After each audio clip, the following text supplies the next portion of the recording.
ನಮಸ್ಕಾರ ಸ್ನೇಹಿತರೆ, ನಮ್ಮ ಯೂಟ್ಯೂಬ್ ಚಾನಲ್ಗೆ ನಿಮಗೆ ಸ್ವಾಗತ ಮಾಡ್ತೀನಿ. ಪ್ರೀತಿಯ ಪಯಣ ಭಾಗ 1.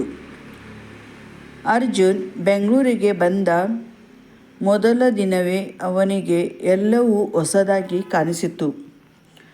ದೊಡ್ಡ ದೊಡ್ಡ ಕಟ್ಟಡಗಳು, ಜನರ ಗದ್ದಲ, ವೇಗವಾಗಿ ಓಡುತ್ತಿರುವ ಜೀವನ, ಇವೆಲ್ಲವೂ ಅವನಿಗೆ ಹೊಸ ಅನುಭವವಾಗಿತ್ತು. ತನ್ನ ಕನಸುಗಳನ್ನು ನನಸಾಗಿಸಬೇಕೆಂಬ ಆಸೆಯಿಂದ ಅವನು ಪ್ರತಿಯೊಂದು ಹೆಜ್ಜೆಯನ್ನು ಧೈರ್ಯದಿಂದ ಇಡಲು ಆರಂಭಿಸಿದನು.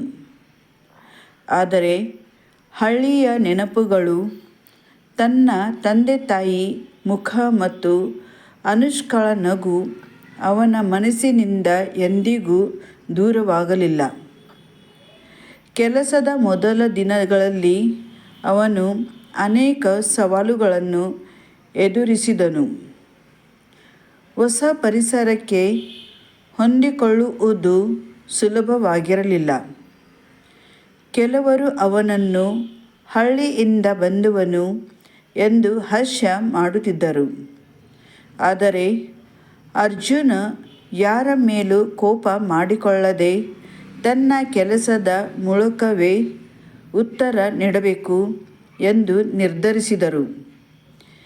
ಬೆಳಿಗ್ಗೆಯಿಂದ ರಾತ್ರಿ ತನಕ ಶ್ರಮಪಟ್ಟು ಕೆಲಸ ಮಾಡುತ್ತಿದ್ದನು. ನಿಧಾನವಾಗಿ ಅವನ ಪ್ರಾಮಾಣಿಕತೆ ಮತ್ತು ಪರಿಶ್ರಮವನ್ನು ಎಲ್ಲರೂ ಗುರುತಿಸಲು ಆರಂಭಿಸಿದರು. ಇತ್ತ ಹಳ್ಳಿಯಲ್ಲಿ ಅನುಷ್ಕಳ ಜೀವನವು ಬದಲಾಗಿತ್ತು.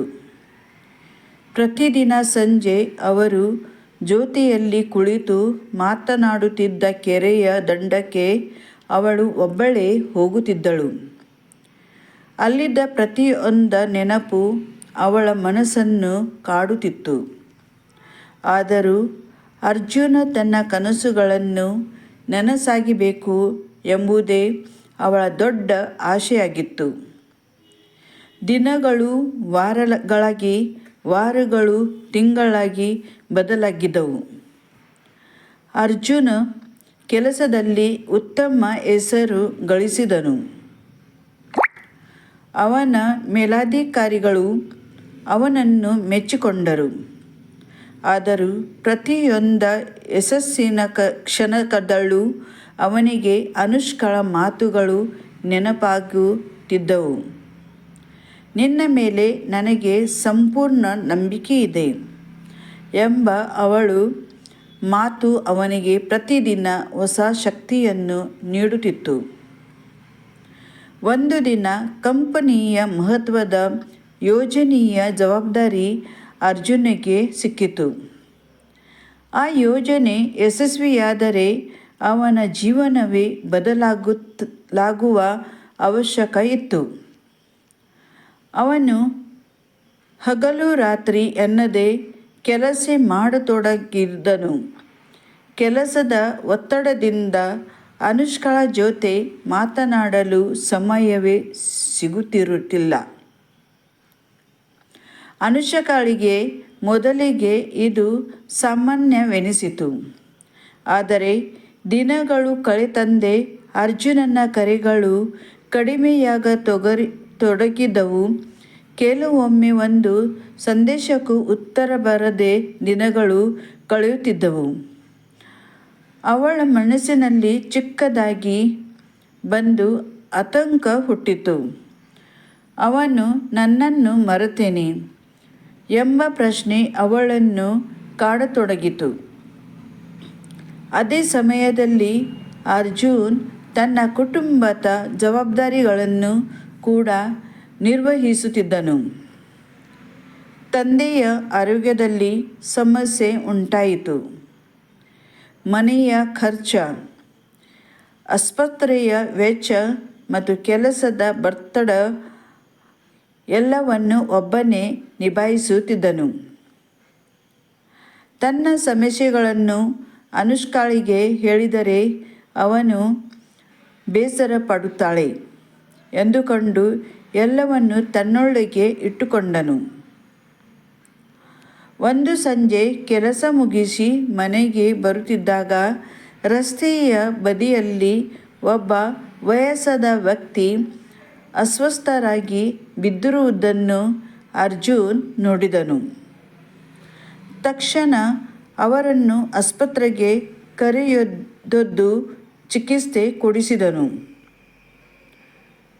ಆ ವ್ಯಕ್ತಿಯ ಕುಟುಂಬ ಅರ್ಜುನ್ಗೆ ಕಣ್ಣೀರಿನಿಂದ ಧನ್ಯವಾದ ಹೇಳಿತು. ಒಳ್ಳೆಯ ಮನಸ್ಸು ಎಂದಿಗೂ ವ್ಯರ್ಥವಾಗುವುದಿಲ್ಲ ಎಂಬ ಮಾತು ಆ ದಿನ ಅವನ ಮನಸ್ಸಿನಲ್ಲಿ ಆಳವಾಗಿ ಉಳಿಯಿತು. ಇತ್ತ ಅನುಷ್ಕಾ ತನ್ನ ಜೀವನವನ್ನು ಸಮಾಜ ಸೇವೆಯಲ್ಲಿ ತೊಡಗಿಸಿಕೊಂಡಳು. ಹಳ್ಳಿಯ ಮಕ್ಕಳಿಗೆ ಉಚಿತವಾಗಿ ಪಾಠ ಹೇಳುತ್ತಿದ್ದಳು. ಬಡ ಕುಟುಂಬಗಳಿಗೆ ಸಹಾಯ ಮಾಡುತ್ತಿದ್ದಳು. ಆದರೆ ರಾತ್ರಿ ಬಂದಾಗ ಅವಳ ಮನಸ್ಸು ಮತ್ತೆ ಅರ್ಜುನನ ನೆನಪುಗಳಿಂದ ತುಂಬಿಬಿಡುತ್ತಿತ್ತು. ಒಂದು ದಿನ ಹಳ್ಳಿಗೆ ಬೆಂಗಳೂರಿನಿಂದ ಬಂದ ಒಬ್ಬ ವ್ಯಕ್ತಿ. ಅರ್ಜುನ್ ಈಗ ದೊಡ್ಡ ಕಂಪನಿಯಲ್ಲಿ ಕೆಲಸ ಮಾಡುತ್ತಿದ್ದಾನೆ. ಅವನ ಜೊತೆ ಒಬ್ಬ ಹುಡುಗಿ ಯಾವಾಗಲೂ ಕಾಣಿಸುತ್ತಾಳೆ ಎಂದು ಹೇಳಿದನು. ಈ ಮಾತು ಅನುಷ್ಕಾಳ ಹೃದಯಕ್ಕೆ ದೊಡ್ಡ ಆಘಾತವಾಯಿತು.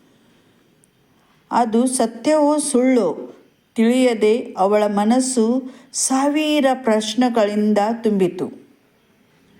ಅದೇ ವೇಳೆ ಬೆಂಗಳೂರಿನಲ್ಲಿ ಅರ್ಜುನ್ಗೆ ತನ್ನ ಸಹೋದ್ಯೋಗಿನಿಯೊಂದಿಗೆ ಬಂದು ಕಾರ್ಯಕ್ರಮದಲ್ಲಿ ಭಾಗವಹಿಸಬೇಕಾಯಿತು. ಆ ಕಾರ್ಯಕ್ರಮದ ಕೆಲವು ಚಿತ್ರಗಳು ಸಾಮಾಜಿಕ ಜಾಲತಾಣಗಳಲ್ಲಿ ಹರಿದಾಡಿದವು. ಅವುಗಳಿಗೆ ಅರ್ಜುನ್ ಮತ್ತು ಆ ಸಹೋದ್ಯೋಗಿನಿ ಜೊತೆಯಾಗಿ ಕಾಣಿಸಿಕೊಂಡಿದ್ದರು. ಆ ಚಿತ್ರಗಳು ಹೇಗೋ ಅನುಷ್ಕಾ ಕೈಗೂ ತಲುಪಿದವು. ಅವಳು ಆ ಚಿತ್ರಗಳನ್ನು ನೋಡಿದ ಕ್ಷಣ ಅವಳ ಹೃದಯ ಜೋರಾಗಿ ಬಡಿದುಕೊಳ್ಳತೊಡಗಿತು. ಕಣ್ಣಿನಲ್ಲಿ ನೀರು ತುಂಬಿತು. ಇದು ನಿಜವೇ? ಇಲ್ಲವೇ ಯಾವುದೋ ತಪ್ಪು ಅರ್ಥವೇ ಎಂಬ ಪ್ರಶ್ನೆ ಅವಳ ಮನಸ್ಸನ್ನು ಕಾಡತೊಡಗಿತು. ಮುಂದುವರಿಯುತ್ತದೆ. ಈ ಕತೆ ನಿಮಗೆ ಇಷ್ಟವಾದರೆ ದಯವಿಟ್ಟು ಲೈಕ್, ಕಾಮೆಂಟು ಮತ್ತು ಶೇರ್ ಮಾಡಿ. ಇಂತಹ ಇನ್ನಷ್ಟು ಕನ್ನಡ ಕಥೆಗಳಿಗಾಗಿ ನಮ್ಮ ಚಾನೆಲ್ ಅನ್ನು ಸಬ್ಸ್ಕ್ರೈಬ್ ಮಾಡಿ ಮತ್ತು ಹೊಸ ವಿಡಿಯೋಗಳಿಗಾಗಿ ಬೆಲ್ ಐಕಾನ್ ಅನ್ನು ಒತ್ತುವುದನ್ನು ಮರೆಯಬೇಡ್ರಿ. Thank you for watching.